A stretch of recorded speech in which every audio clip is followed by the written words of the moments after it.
Hello, कैसे हो। स्वागत है आप सबका मेरे यूट्यूब चैनल बातों बातों में। तो बातों बातों में आज जिक्र करेंगे दोस्तों हम रिश्तों की मर्यादा का, कि कौन से रिश्ते में कितनी मर्यादा का हमने ध्यान रखना है।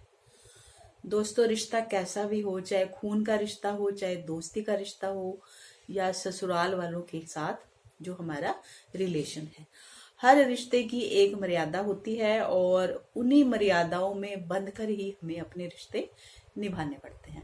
अदरवाइज क्या होता है कि मन मुटाव तो होता ही होता है, मन भेद भी हो जाता है। दोस्तों, अगर हमारे विचार आपस में ना मिलते हों तो भी गनीमत है, लेकिन अगर हमारे मन आपस में ना मिलते हों तो बहुत ही मुश्किल हो जाती है। तो रिश्ता चाहे ननद भाभी का हो, रिश्ता चाहे देवर भाभी का हो, रिश्ता चाहे बहनों का हो, चाहे रिश्ता भाई भाई का हो, बाप बेटे का हो या माँ बेटे का हो, हर रिश्ते में क्या है, एक तो जनरेशन गैप होता है, दूसरा विचारों का गैप होता है। तो उस समय हमें बहुत सोच समझ कर जो है अपने शब्दों का इस्तेमाल करना पड़ता है। कई बार क्या होता है दोस्तों कि किसी एक बात पर जो है विचार हमारे मेल नहीं खाते। जब विचार मेल नहीं खाते तो थोड़ा बहुत तू मैं हो जाती है। उस में क्या होता है कि कुछ ऐसे शब्द मुंह से निकल जाते हैं जिसके लिए हमें बाद में बहुत ज्यादा पछताना पड़ता है। और ये जो विचारों का भेद है ये मन भेद में बदल जाता है। और फिर ये जो कटुता होती है, इस कटुता में मिठास लानी बहुत ही ज्यादा मुश्किल हो जाती है। दोस्तों, जब हमारे कहे गए शब्दों से दूसरों का सीना जो है वो छलनी हो जाता है तो उसके सीने पर कितने घाव कैसे पड़े इसका अंदाजा लगाना बहुत ही मुश्किल होता है। और वक्त भी जो है इन जख्मों को नहीं भर पाता। दोस्तों, ऐसे ही दो दोस्तों का आपस में झगड़ा हो गया तो एक दोस्त ने अपने दोस्त को बहुत ही ज्यादा अपशब्द बोल दिए, जिससे दूसरा दोस्त जो है वो बहुत रुआसा हो गया। लेकिन क्या हो सकता है, अब मुंह से तो शब्द निकल गए और दोस्त को पछतावा भी बहुत हो रहा था कि मैं कैसे करूं।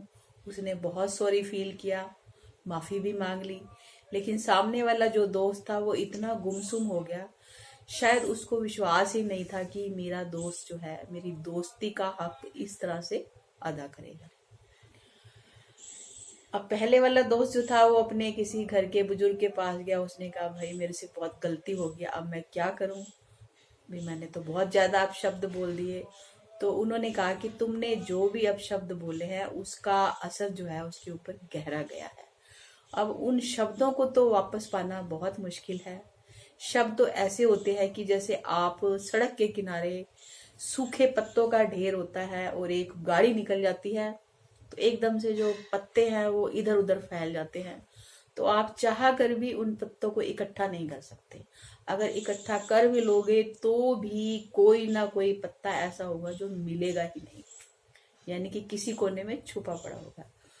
तो ऐसे ही जो हम दूसरों को अपशब्द बोलते हैं, जरूरी नहीं कि सामने वाला जो है सारी बातों को भूल जाए। हो सकता है वो आपको माफ कर दे, हो सकता है वो आपको गले लगा ले, लेकिन मन के किसी कोने में कुछ शब्द जो है वो अपनी जगह बना ही लेते हैं। तो दोस्तों, आज की वीडियो में तो मैं बस यही कहूंगी कि रिश्ता कैसा भी हो निभाते चलिए। जहां लगता है कि बोलना जरूरी है बोलिए, लेकिन ऐसा ना बोलिए कि सामने वाला जो है आहत हो जाए। एक चुप सो सुख, यानी कि कई बार जो है हमारा मसला बगैर बोले चुप रहने से भी हल हो जाता है। तो मिलते हैं नेक्स्ट वीडियो में, तब तक के लिए बाय बाय।